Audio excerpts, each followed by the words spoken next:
ಸ್ನೇಹಿತರೆ, ಬೆಳ್ಳಿ ಲರ್ನಿಂಗ್ ಅಕಾಡೆಮಿಗೆ ಸ್ವಾಗತ. ಭೂಮಿ ಸೂರ್ಯನ ಸುತ್ತ ಪರಿಭ್ರಮಿಸುವುದು ಖಗೋಳದ ನಿಯಮ. ಭೂಮಿಯು ಸೇರಿದಂತೆ 8 ಗ್ರಹಗಳು, ಆ ಎಲ್ಲ ಗ್ರಹಗಳ ಉಪಗ್ರಹಗಳು, ಕ್ಷುದ್ರ ಗ್ರಹಗಳು ಸೇರಿದಂತೆ ಎಲ್ಲ ಆಕಾಶಕಾಯಗಳು ಸೂರ್ಯನ ಸುತ್ತ ಸುತ್ತುತ್ತವೆ ಅನ್ನೋದು ನಮಗೆಲ್ಲ ಗೊತ್ತಿರೋ ಸಾರ್ವಕಾಲಿಕ ಸತ್ಯ. ಈ ಸಿದ್ಧಾಂತವನ್ನ ನಾವು ಸೂರ್ಯ ಕೇಂದ್ರಿತ ವಿಶ್ವ ಸಿದ್ಧಾಂತ ಎಂದು ಕರಿತೇವೆ. ಈ ಸಿದ್ಧಾಂತವನ್ನ ಪ್ರತಿಪಾದಿಸಿದವನು ನಾವೆಲ್ಲರೂ ಪಠ್ಯಪುಸ್ತಕದಲ್ಲಿ ಓದಿರೋ ಮತ್ತು ಇವತ್ತಿಗೂ ಓದುತ್ತಿರೋ ಹಾಗೆ ಪೋಲೆಂಡಿನ ಖಗೋಳಶಾಸ್ತ್ರಜ್ಞ ನಿಕೋಲಸ್ ಕೋಪರ್ನಿಕಸ್.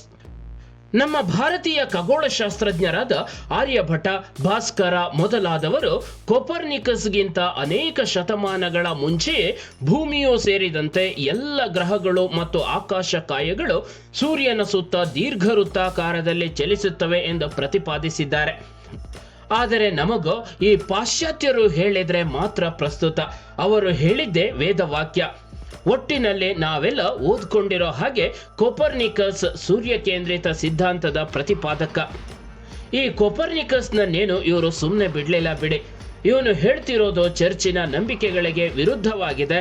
ಭೂಮಿಯೇ ವಿಶ್ವದ ಕೇಂದ್ರ, ಸೂರ್ಯ ಅಲ್ಲ ಅಂತ ಹೇಳಿ ಆತನನ್ನು ಜೀವಂತವಾಗಿ ದಹಿಸುವ ಮೂಲಕ ಉಡುಗೊರೆ ನೀಡಿದವರು ಇವರು.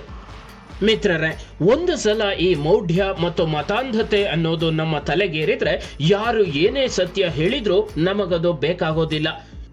ಈ ಧಾರ್ಮಿಕ ಮೌಢ್ಯಕ್ಕೆ ಅಲ್ಲೊಬ್ಬ ಅಪ್ರತಿಮ ಖಗೋಳ ವಿಜ್ಞಾನಿಯ ದುರಂತ ಅಂತ್ಯವಾಗಿತ್ತು. ಅದೇನೇ ಇರಲಿ, ನಾವೀಗ ವಿಷಯಕ್ಕೆ ಬರೋಣ. ಭೂಮಿ ಸೂರ್ಯನ ಸುತ್ತ ಸುತ್ತೋದ್ರಿಂದ ವರ್ಷಗಳು ಉರುಳುತ್ತವೆ. ಅದೇ ರೀತಿ ಭೂಮಿ ತನ್ನ ಅಕ್ಷವನ್ನು ಪರಿಭ್ರಮಿಸುತ್ತದೆ. ಇದರಿಂದ ಹಗಲು ರಾತ್ರಿಗಳಾಗುತ್ತವೆ ಅನ್ನೋದು ಸಾರ್ವಕಾಲಿಕ ಮತ್ತು ಸಾರ್ವತ್ರಿಕ ಸತ್ಯ. ಭೂಮಿಯ ಪ್ರತಿಯೊಂದು ಭಾಗವು ಈ ಹಗಲು ರಾತ್ರಿಗಳನ್ನು ಅನುಭವಿಸುತ್ತದೆ. ಸೂರ್ಯ ನೈಸರ್ಗಿಕ ಶಕ್ತಿಯ ಮೂಲ.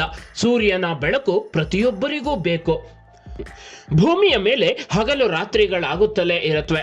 ಇದು ಜಗದ ನಿಯಮ. ಇದನ್ನ ತಡೆಯಲು ಯಾರಿಂದಲೂ ಸಾಧ್ಯವೇ ಇಲ್ಲ.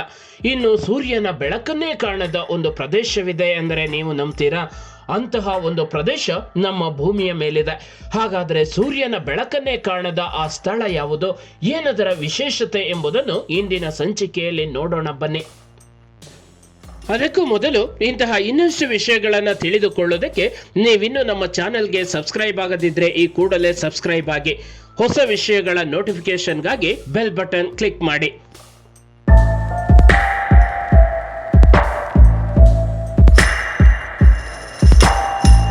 ಗೆಳೆಯರೆ, ಅಮೆರಿಕಾದ ಅಲಾಸ್ಕಾದ ಉಟ್ಕಿಯಾಗ್ವಿಕ್ ಎಂಬ ಒಂದು ಸಣ್ಣ ಪಟ್ಟಣ ಸುಮಾರು 2 ತಿಂಗಳಿನಿಂದ ಸೂರ್ಯನ ಮುಖವನ್ನೇ ನೋಡಿಲ್ಲ. ಹಾಗಾಗಿ ಇಲ್ಲಿ ಅತಿ ಶೀತ ವಾತಾವರಣ ಇದೆ. ಚಳಿಗಾಲದಲ್ಲಿ ಸೂರ್ಯನ ಬೆಳಕು ಸಹ ಉಷ್ಣತೆಯನ್ನ ನೀಡುತ್ತದೆ. ಆದರೆ ಅಮೆರಿಕಾದ ಅಲಾಸ್ಕಾದ ನಗರವೊಂದರಲ್ಲಿ ಶೀತದ ದಿನಗಳಲ್ಲಿ ಅಂದರೆ ಚಳಿಗಾಲದಲ್ಲಿ ಸುಮಾರು 2 ತಿಂಗಳ ಕಾಲ ಸೂರ್ಯದೇವನ ದರ್ಶನವೇ ಆಗೋದಿಲ್ಲ. ಅಲಾಸ್ಕಾದ ನಗರ ಉಟ್ಕಿಯಾಗ್ವಿಕ್ನಲ್ಲಿ ಸರಿಯಾಗಿ ನವೆಂಬರ್ ಮಧ್ಯಭಾಗದಲ್ಲಿ ಸೂರ್ಯಾಸ್ತವಾದರೆ ಜನವರಿ ಮಧ್ಯಭಾಗದಲ್ಲಿ ಸೂರ್ಯೋದಯವಾಗುತ್ತಂತೆ. ಅಂದರೆ ಜನವರಿ 22ರಂದು ಅಲ್ಲಿ ಸೂರ್ಯೋದಯ ನಡೆಯಲಿದೆ ಎಂದು ಖಗೋಳ ವಿಜ್ಞಾನಿಗಳು ಅಭಿಪ್ರಾಯ ವ್ಯಕ್ತಪಡಿಸಿದ್ದಾರೆ. ನವೆಂಬರ್ ಮಧ್ಯಭಾಗದಿಂದ ಜನವರಿ ಮಧ್ಯಭಾಗದವರೆಗೆ ಅಂದರೆ ಹೆಚ್ಚು ಕಡಿಮೆ 2 ತಿಂಗಳ ಕಾಲ ಇಡೀ ಉಟ್ಕಿಯಾಗ್ವಿಕ್ ನಗರ ಕಗ್ಗತ್ತಲೆಯಿಂದ ಕೂಡಿರುತ್ತದೆ. ಇನ್ನು ಈ ಅಲಾಸ್ಕಾ 19ನೇ ಶತಮಾನದವರೆಗೂ ರಷ್ಯಾದ ಭಾಗವಾಗಿತ್ತು. ಇದು ಅಮೆರಿಕಾದ ಭಾಗವಾಗಿದ್ದೇ ರೋಚಕ ಇತಿಹಾಸ. ಅಲಾಸ್ಕಾ ಪ್ರಪಂಚದ ಅತಿ ವಿಶಿಷ್ಟವಾದ ಭೌಗೋಳಿಕ ಲಕ್ಷಣಗಳನ್ನು ಹೊಂದಿದೆ. 16ನೇ ಶತಮಾನದಿಂದ 19ನೇ ಶತಮಾನದವರೆಗೂ ಅಲಾಸ್ಕಾ ರಷ್ಯಾದ ಭೂಭಾಗವಾಗಿತ್ತು. 1853ರಿಂದ 1856ರ ನಡುವೆ ಬಾಲ್ಕನ್ ಪ್ರದೇಶದಲ್ಲಿ ಕ್ರಿಮಿಯಾ ಯುದ್ಧ ಉಂಟಾಯಿತು. ಈ ಯುದ್ಧದಲ್ಲಿ ರಷ್ಯಾ ಭಾಗಿಯಾಗಿತ್ತು. ಪರಿಣಾಮವಾಗಿ ರಷ್ಯಾದ ಖಜಾನೆ ಖಾಲಿಯಾಯಿತು. ಹಾಗಾಗಿ ರಷ್ಯಾ ತನ್ನ ಅತ್ಯಮೂಲ್ಯ ಭೂಭಾಗವಾದ ಅಲಾಸ್ಕಾವನ್ನ ಕೇವಲ $7.2 ಮಿಲಿಯನ್ ಯುಎಸ್ಗೆ ಮಾರಾಟ ಮಾಡಿತು. ಇದು ರಷ್ಯಾ ಆ ಸಂದರ್ಭದಲ್ಲಿ ಕೈಗೊಂಡ ಅತ್ಯಂತ ಮೂರ್ಖತನದ ನಿರ್ಧಾರವಾಗಿತ್ತು. ರಷ್ಯಾವೇ ಅಮೆರಿಕವನ್ನ ತನ್ನ ಮನೆ ಬಾಗಿಲಿಗೆ ವೀಳ್ಯ ಕೊಟ್ಟು ಆಮಂತ್ರಿಸಿದಂತಾಯಿತು. ಅಲಾಸ್ಕಾ ಅಪಾರ ಪ್ರಮಾಣದ ನೈಸರ್ಗಿಕ ಸಂಪನ್ಮೂಲಗಳಿಂದ ಕೂಡಿದೆ. ಅದರಲ್ಲೂ ಅಲಾಸ್ಕಾ ಅಗಾಧ ಚಿನ್ನದ ಗಣಿಯ ನಿಕ್ಷೇಪವನ್ನು ಹೊಂದಿದ್ದು ಅಮೆರಿಕದ ಪಾಲಿಗೆ ಚಿನ್ನದ ಮೊಟ್ಟೆ ಇಡುವ ಕೋಳಿಯಂತಾಗಿದೆ. ಜಿಯೋಪಾಲಿಟಿಕ್ಸ್ನಲ್ಲೂ ಅಲಾಸ್ಕಾ ಪ್ರಮುಖವಾಗಿದ್ದು ಅಮೆರಿಕಕ್ಕೆ ಏಷ್ಯಾ ಪೆಸಿಫಿಕ್ ರೀಜನ್ನಲ್ಲಿ ಹಸ್ತಕ್ಷೇಪ ಮಾಡಲು ಅವಕಾಶ ಮಾಡಿಕೊಟ್ಟಿದೆ. ಎರಡನೇ ಮಹಾಯುದ್ಧದ ಸಮಯದಲ್ಲೂ ಅಲಾಸ್ಕಾ ಪ್ರಮುಖ ಸೇನಾ ನೆಲೆಯಾಗಿ ಗುರುತಿಸಿಕೊಂಡಿತ್ತು.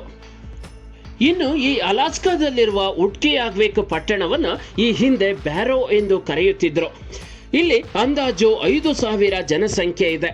ಉತ್ತರಾರ್ಧಗೋಳಕ್ಕೆ ಹತ್ತಿರದಲ್ಲಿರೋದ್ರಿಂದ ಈ ನಗರ ವರ್ಷದ ಕೆಲವು ತಿಂಗಳು ಸೂರ್ಯನನ್ನು ನೋಡೋದಿಲ್ಲ. ನವೆಂಬರ್ 18ರಂದು ಇಲ್ಲಿಯ ಸ್ಥಳೀಯ ಸಮಯ ಮಧ್ಯಾಹ್ನ 1:27ಕ್ಕೆ ಈ ನಗರ ಸೂರ್ಯಾಸ್ತವನ್ನ ನೋಡಿದೆ. ಈಗ 64 ದಿನಗಳ ನಂತರ ಅಂದರೆ ಜನವರಿ 22ರಂದು ಮಧ್ಯಾಹ್ನ 1:15ಕ್ಕೆ ಸೂರ್ಯೋದಯ ಸಂಭವಿಸುತ್ತದೆ. ಆದರೆ ಈ ದಿನಗಳಲ್ಲೂ ಪೂರ್ಣ ಹಗಲು ಇರೋದಿಲ್ಲ. ಇದು ಕೇವಲ 48 ನಿಮಿಷಗಳ ಕಾಲವಷ್ಟೇ ಇರುತ್ತದೆ.